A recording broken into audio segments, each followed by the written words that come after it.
zoti Gzim Kalaja, kryetar i bashkimit të sindikatave të pavarura të Shqipërisë, të dashur drejtues të bashkimit sindikatave të pavarur, të dashur të pranishëm, një përshëndetje kam për të gjithë ju sot, por edhe për miqtë tanë, vëllezërit tanë, nga Kosova, nga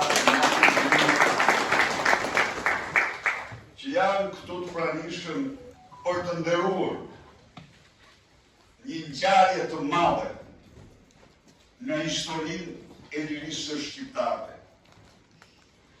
Një ngjarje epike,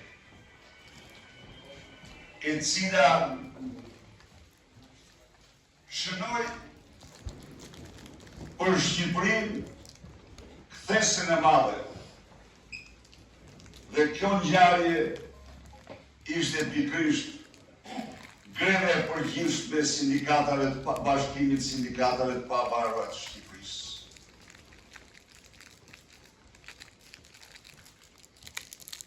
Shqipëria e vitit 90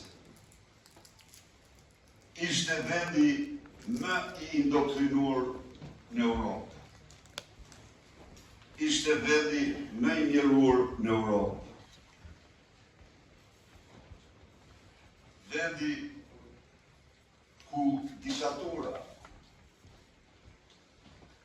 vazhdon të prishte në kufi të rit, pasi kishte hequr veprën penale të tradhtis nga bërlargim nga Shqipëria, i ekzekutonte për shkeljet rregullore së kufirit. I ekzekutonte dhe i zbarriste trupat e njohur të tyre qyteteve për të terrorizuar.